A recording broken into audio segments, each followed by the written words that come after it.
Yeah, everyone, if I could have your attention for a moment. Sorry to interrupt your dinner conversation. We're now ready to have our dinner speaker, but first I'd like to thank everyone for their attendance and participation at the conference today. We're looking forward to seeing you bright and early tomorrow morning. Peter tells me it's an 8 o'clock or 8:30 start again tomorrow, so drink wisely this evening.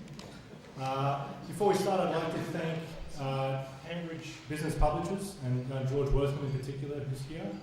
So thank you very much for the financial support for the speaker we have this evening over dinner. Our speaker is Tim Harford, renowned journalist at the Financial Times. So for those of you who have made the sojourn from across the pond, the Financial Times is a leading business publication. I'm looking specifically at one individual. So Tim's a renowned journalist. He has several books. He has a new book out called Adapt. Most people will be familiar with Undercover Economist. That was the first book he's written. I think it's 30 million copies are sold in God knows how many different languages. So without further ado, please welcome Tim and entertain you for your dessert course. Thank you.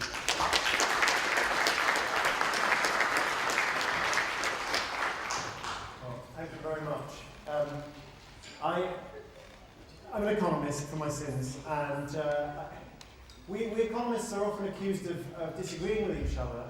I think it was Truman who made the old gag about he wanted to meet a one-armed economist, so he could get an economist who wouldn't just say, well, on the other hand.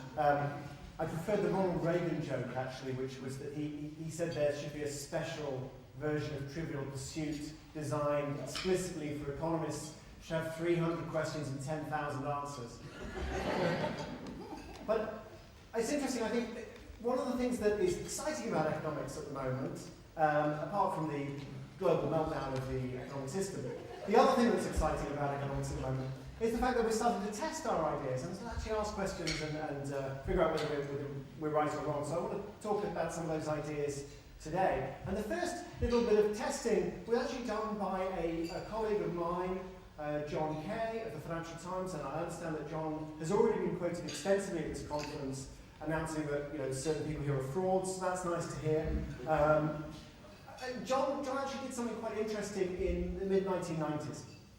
He looked up a set of forecasts for GDP growth and for inflation for the British economy from a wide range of forecasting sources. So there was Patrick Minford's crew at the University of University of Liverpool. There was the Treasury, the IMF, there were various banks and other academic institutions, and he gathered together all of these forecasts. And for the years 1987 through to 1994, John just looked up all of the forecasts that had been made for GDP growth and for inflation, and then checked what had actually happened. And he found something quite interesting. It turns out that economists don't disagree with each other at all. We agree with each other. We're in enormous agreement. Those GDP forecasts were very, very highly correlated with each other. The only disadvantage was that they were really not very highly correlated with what actually happened, which is unfortunate. It doesn't mean that if you want to be the most accurate forecaster, just make an extreme forecast and you have a 50-50 chance. As long as you're more extreme than everybody else, you've got a good chance of actually being, you'll be the worst forecaster half the time, but you'll be the best forecaster the other half. So that's something to bear in mind. Now, I thought to myself, maybe there's something about the 1980s, the early 1990s, maybe there's something about the British economy, I don't know, the Lawson boom, the entry into European Monetary Union and then the rapid exit from European Monetary Union. Maybe there was something unusual about that period, and maybe John's experiment wasn't very fair. So I did the experiment more recently, about 3 years ago. I did pretty much the same thing, but this time I got Eurozone forecasts and forecasts from the US, as well as forecasts from the UK. And I took my forecast, I think it was 2001 through to 2007, if I remember correctly, to see whether anything had changed. So a couple of conclusions. One is that forecasts of the US economy were slightly better over that period. Forecasts of the EU economy were think best not mentioned at all when it was so bad.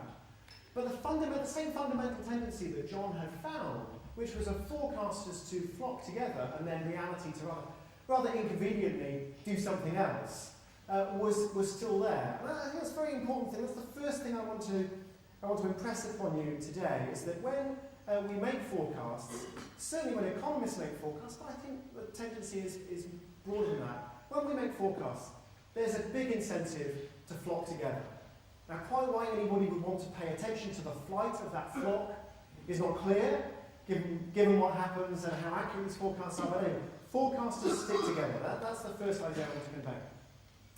The second idea, or the second question I want to ask is, okay, so we know that forecasters often say the same thing. But how good are forecasts? Well, we already know from my research, from John's research, rather journalistic, rather cursory, the news isn't that good. But again, maybe this is a bit unfair, maybe we didn't have a big enough sample. It would be nice if maybe we just made some fundamental error. We are, after all, only journalists, or in particular, I'm certainly only a journalist. Maybe we got something wrong. It would be nice if an academic were to really treat this rigorously. And then I discovered the work of Philip Tetlock. Philip Tetlock is an absolutely wonderful thinker, a psychologist. And Tetlock, in the mid-1980s, was appointed to a committee set up by the US National Academies to look into the most pressing problem of the age, which was the possibility of nuclear Armageddon. Could social scientists say anything about the Cold War? Could they say anything about what the appropriate strategies might be, or could they prevent nuclear war? So the first thing Tetlock did, he was the junior guy on the committee, didn't really feel like he had any great authority. The first thing he did was to go around and start asking people to make forecasts. What do you think? Reagan seems to be playing pretty hardball at the moment with the Soviet Union. What do you think? So he asked various experts on the Soviet Union, on international relations, on history, on politics, on psychology. And half of them would say, this is a really terrible idea. Reagan is going to push the Soviets, and he's highly likely to trigger an aggressive response, and he is risking plunging the world into war, into a nuclear war. That's what half the experts said. The other half said, this is going very well. It's all bluster on the Soviet side. He's going to ramp this up, and he'll win. Of course, that turned out to be true, although we don't know whether the other guys had a point or not. But Tetlock, that doesn't sound that surprising. We're used to talking heads disagreeing with each other. But Tetlock was fascinated with the fact that he could identify the single key issue of the age, and he couldn't find a consensus. So in this sense, the social scientists have produced something very different from the economists. The economists were all coming up with a GDP forecast, which was wrong. The psychologists, the historians, the sociologists, the international relations people totally disagreed with each other, which meant that half the experts in the world were definitely wrong, and the other half, by a process of elimination, were right. But a priori, we had no idea which ones, so that was slightly troubling.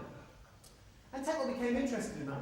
Maybe most of us would say, well, sure, people disagree. Tetlock said, well, no, I don't understand this.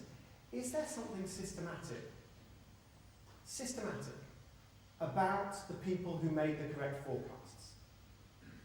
Did they just get the coin toss right? Or is there something else? Something about the way they think, something about the way they act, something about their training. And so Tetlock launched a project that lasted nearly 2 decades.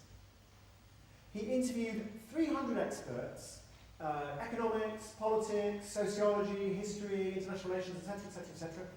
Some of them were academics, practicing academics. Some of them were non-academics with a quasi-academic background. They got into journalism, they got into diplomacy, some of them were spies, all kinds of people. He interviewed these 300 people, and over the course of 20 years, he got them to make forecasts on over 28,000 separate events. And one of the clever things about what Tetlock did was he made the forecast quantifiable. You're either saying something's going to get smaller or get worse or reduced in some way, or you're saying it's going to get bigger or better or in some predefined way, or within a margin of error, nothing's going to change. So you've got these three options. Got people really pinned down, quantified, and asked them to make these forecasts. So he collected these 28,000 forecasts. And so that was one clever thing he did. The second clever thing he did was simply to wait for 2 decades. Give it all the time to settle down and find out who was right. This is very sneaky. Forecasters don't like it if you wait 2 decades. They don't like it if you're forced to be specific. Telok did this. And what did he find? Well, I can give you the bottom line. The bottom line, I guess, is that if you want a forecast made about an issue in the social sciences, whether it's politics or economics or international relations, and you've got 3 options, you can really save money by hiring a chimp to just throw darts at a dartboard divided into 3 segments. And this is interesting. I mean, I know there are a lot of chimp results when it comes to forecasting financial markets, but in a way you kind of expect the chimps to do quite well when it comes to forecasting financial markets, because efficient markets hypothesis says it's difficult, right? But there's not an efficient markets hypothesis operating here. This is just random predictions about future events. And the chimps are very good at that, it turns out. We need to find their secrets, hire yourself some chimps, don't be afraid to pay for the best. I said that was the bottom line, but there are actually other interesting things that Tetlock discovered. So he broke this down according to academic discipline. He broke this down whether they left-wingers, right-wingers, male or female, they tend to be optimistic or pessimistic, all kinds of different ways to break down this data, the age of the forecast and so on. And it turns out everybody sucks. We're all really, really bad at this forecasting business. With one exception. And the exception is what Tetlock called cognitive style. And he referred back to this very old fragment of poetry from a Greek warrior poet called Archilochus. And this fragment of poetry says, the fox knows many things, the hedgehog one big thing. And that poetry was picked up by the philosopher Isaiah Berlin. And Isaiah Berlin wrote an essay about hedgehogs and foxes, and we regarded these as cognitive styles. And the hedgehog's style of reasoning is, you know one big thing. So you erect a logical framework. Maybe it's based on computational dynamics. Maybe it's based on Marxist theories of history. I mean, it could be anything. Maybe it's based on rational economic man. Whatever it is, there's a logic through which you see the world, and you build quite complex models, and that's how you try and understand society. That's the hedgehog approach. Very effective if you are a nuclear physicist. So Einstein was a hedgehog. Okay, can be very effective. The fox is much more, well, a bit of this, a bit of that. I read The Economist sometimes. I ask around. I change my mind a lot. Just dabbling, knowing many things. And Tetlock found that the foxes were really not particularly good forecasters. The hedgehogs were really, really terrible forecasters. Awful forecasters. So if there's one thing you're looking for in forecasting skill, at least when it comes to the social sciences, Tetlock suggested look for that fox-like humility, that ability to dabble and not invest yourself too heavily in one school of thought. That's the second point I want to make. You know, this sort of humility is important because we are such bad forecasters. And it leads into the third point I want to make, which is what are the consequences of forecast error? Since forecast error does happen, how should we think about it? How should we insulate ourselves against that possibility? And this really started to rise in my mind at the very beginning of the credit crunch. Now, I keep hearing the credit crunch started in September 2008. I think most of us who have an interest in financial markets would say the credit crunch, I think, clearly began in around August 2007. And towards the beginning of the crunch, this very interesting statement made by the chief financial officer of Goldman Sachs, David Vineyard. And Vineyard, I'm sure you remember this, it's in the Financial Times, which is a paper of some repute. It's the pink one. So Vineyard said, I forget the exact, but basically he was explaining why some Goldman Sachs related hedge funds had just lost a ton of money. I forget the details. But he came back and he said, well look, we were seeing things that were 25 standard deviation moves several days in a row, which I thought was interesting. And sometimes I'm asked, one of my other jobs is to explain numbers to people. I have a radio show about explaining numbers. So I was sometimes asked to explain, what does that statement mean? Well, what it means is, David Vigneault was saying, well, we lost a ton of money because we were unlucky. That's a translation. We suffered some bad luck. And, you know, a one standard deviation event is an unusual event. It's a lucky event or an unlucky event. And presumably, since they'd lost money, he was referring to an unlucky event. I didn't feel quite to summarise the entire totality of what David Vigneault had said, that they were unlucky. So I wanted to go a little deeper. So let's say you're observing a market. Look at the total returns in that market over the course of a day. Let's assume these returns are normally distributed. It turns out not to matter as much as you might think. How unlikely is it that you would see a 25 standard deviation trading day? Well, let's just say it's a 2 standard deviation day. That's kind of unlucky. You expect to see that roughly once every 6 weeks. It might be worth mentioning to your partner when you came home from work. You know, it's an unusual day. It might make the front page of the Financial Times. It's not going to make the front page of the New York Times or the front page of the Telegraph or something, because it's just not that interesting. A 3 standard deviation day, well, that's the kind of day you only see once every 3 years, and that you might expect to make the front page of any newspaper, because that's, well, wow, that's you know, every 3 years. And you wouldn't want to bet your company on not seeing that. But on the other hand, I think you can safely say it's unusual. Now, a 4 standard deviation day, you probably could bet your company on that, and you might lose. You could lose on that bet, but it's a sort of, once a century, once every 126 years, this is a Great Depression kind of thing. 4 standard deviations, 5 standard deviations. Now, at this point we have to assume that the stock market has been trading since the last ice age. But you'd expect to see roughly once every 11 or 12,000 years one of these days. Now, of course, you could be unlucky. Now, 6 standard deviations, you'd expect to see such an event pretty much once since men really started walking upright. So it once in the last 2 or 3 million years. Now, at this point, Excel will stop spitting out answers to me. But fortunately, a finance professor I know, Kevin Dowd, switched to, I think, MATLAB or some special program, and to keep looking into this. And what he found was that you'd expect to see a 7 standard deviation event once since the Paramecium life forms both first kind of existed on this planet once every 3 million years. After about 9 standard deviations, even MATLAB won't work, at least not with the standard function. So you have to write a bespoke piece of software to keep calculating the standard deviations. And what you do when you do this is you discover that a 25 standard deviation day comes along once in every 13 something years. There are 67 zeros in this number. Now, so yeah, they were unlucky. Okay.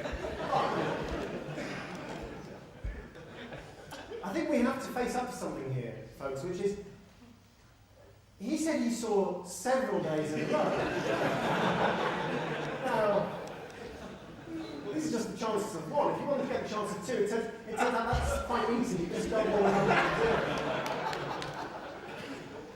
0. Well, I don't know, maybe it's a language barrier, but for me, 2 is not several, is it? 2 is not several. Now, 3 maybe is several. So, this is the chance, this is how often you'd expect to see that 25 standard deviation trading day 3 days in a row. So yeah, they were unlucky. You can say that. Just for reference, this is the age of the universe. So I guess another way of looking at this is to say, well, there was some kind of model error. Maybe they made a mistake somewhere in the maths. That's the alternative hypothesis. And then I got really interested. How is it possible to make a mistake that big? Because clearly David Vigneault is a very smart guy. He's smarter than I am. They're very smart people at Goldman Sachs. So I kind of am blaming them a bit. But I'm also just interested in what happens. How can you get something that wrong? And then something extraordinary happened. So I was listening to the radio every morning, and a lady phoned, sort of got this thing in the newspaper that she had opened a box of eggs, and every single one of the 6 eggs had double yolks. And the newspapers reported this was a 1 in a trillion event.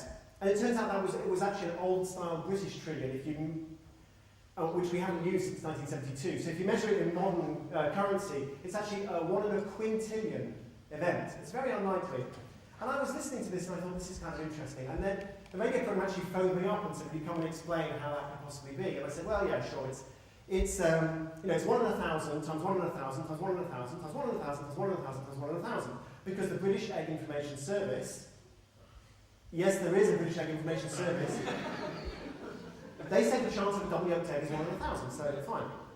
And then people started phoning in to the radio show and saying, "Well, I opened a box of double yolk eggs." "Well, so did I, so did I." And actually it turns out that double yolk eggs come from a particular kind of hen, actually a young hen, that hasn't got the sort of the whole uterine thing going on well. By the way, if there's anybody here from the gynecology conference downstairs, I got uterine into my speech, so I get a prize. Now,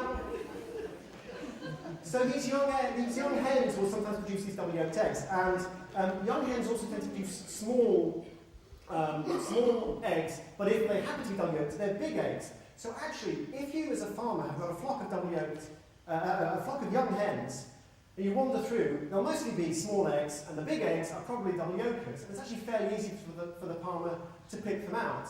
And you can actually go and you can buy special double yolked egg boxes in the supermarkets, and this is how they pick them out. But quite often, the eggs will just be sorted by size. And so it's actually highly likely, once you've opened one double yolked egg, that you're going to get a whole bunch of them. And so the chance is not 1 in a quintillion. The chance is actually much, much higher that you will get a whole load of double yolked eggs. And I thought, that's interesting. That kind of reminds me of mortgages. Imagine here we have 6 mortgages. And what you want to do is you want to not get the defaulted mortgage, okay? So let's say the chance of your mortgage defaulting is 5%. You know, call it a rotten egg, if you like. Now, you could just buy 6 mortgages as a financial asset, and any one of them has a 5% chance of defaulting, and you take your chances. But let's say that a clever financial engineer decides to repackage these mortgages, so that there's a sort of first loss mortgage and there's a second loss mortgage. They're a senior and they're a junior, and then you explain all this to you. And if you do this, you can do the maths, and it turns out that one of the mortgages has a 26% chance of default, but half of the mortgages basically have no chance of default. And that also, you can call that a residential mortgage-backed security, if you like, or an egg carton, depends on your preferences. And that's all very interesting. And that's all fine. But then, of course, what happens is some clever financial engineer takes a look at the 3% mortgage, or egg, au choix, and says, well, hang on, if we just repackaged a bunch of 5% mortgages, we could also repackage some of these 3% mortgages, so we get the second egg, or mortgage, from 6 packages of our LBSs, or 6 egg cartons, and we can repackage that, and we can call that a CDO. And now we've got all these things, and then we can restructure the CDO in the same way. And if you do that, you find that you've got an 18% chance. One of these things is still dangerous, but the others are really, really pretty safe. And I think everyone can agree that's perfectly sensible and makes very, very good sense. Now, but then let's say, and let me just explain very briefly how this works. So let's say then somebody looks at this egg or mortgage and says 1.5%. That's kind of still on the cusp. It's not safe enough to be safe. It's not dangerous enough to be cheap. It's kind of on the cusp. So I could repackage that. And since previously we had this thing called a CDO, we could call it a CDO squared. We'll just very briefly explain how that works. So now you've got your 6 mortgages, 1.5% of each, and you repackage that as discussed, and there you are. Now they're all getting really pretty safe. Except maybe a financial engineer looks at this one and says, you know what? We could repackage that. And I'll just very briefly explain how that works. So you take 6 of these, and you repackage them. And I'm just going to click this. You repackage them, and you can call that a CDO cubed if you like, and you can restructure. And look, you've got down to a 1 in 10,000 chance of this thing going bad. So that's great. That's that's really excellent, and you can see there's a very sound logic behind all of this. But what if there's a forecast error? Now we can get really technical about sort of copulas and so on, but let's just think about a really simple forecast error that maybe the mortgages were just a bit more likely to default than you expected. Okay? So let's say that instead of 5% chance of defaulting, you have a 10% chance of defaulting. You've got these blue mortgages now, or duck eggs. Well, okay, fine. That doesn't seem to be a big problem, but then when you repackage them, you find that this second mortgage, it's not gone down from 5% to 3%, it's gone up to 11%. And that might not seem like a big deal. But then when you get 6 of the 11%ers and you repackage them, now this one's gone up to 14%. Now previously it was just 1.5%, so it's now nearly 10 times riskier. So you get 6 of the 14%ers and the CDO squared, and you sort of you repackage them, and now you've got 21%. It was originally 0.3%. 21%, that's kind of a big difference. And then when you finally do the final repackaging of the CDO cubed, remember it was originally 1 in 10,000, 0.1%. Your chance of this mortgage actually going bad is now 36%. So you've multiplied your chance of the mortgage going bad by a factor of, is it 3,600? That's kind of big. And the original forecast error, those of you who are experts in CDOs, and I know some of you are, I do apologise for the whole eggs thing. This is just my own education, just trying to understand how this works. The original forecast error was just a factor of 2. It was a 5% chance, and it actually turned out to be a 10% chance. And because of the magic of this particular financial restructuring, which I just completely invented, because of the magic of this particular financial restructuring, you've taken the chance of default up by a factor of 3,600. And that's the kind of thing that makes me understand how eventually, with this sort of error, you can get to a situation where the chief financial officer of the most respected investment bank on the planet can stand up and say, we were seeing 25 standard deviation errors several days in a row. That just got me thinking back about Tetlock's foxes. It's a very complicated world. We're paid to try to understand that complexity. We're paid to manage that complexity and to navigate it in all kinds of very sophisticated ways. Ultimately, we always have to remember we might be wrong. And if we build structures that are not robust to that error, we're going to end up with an awful lot of rotten egg on our faces. Thanks very much for listening.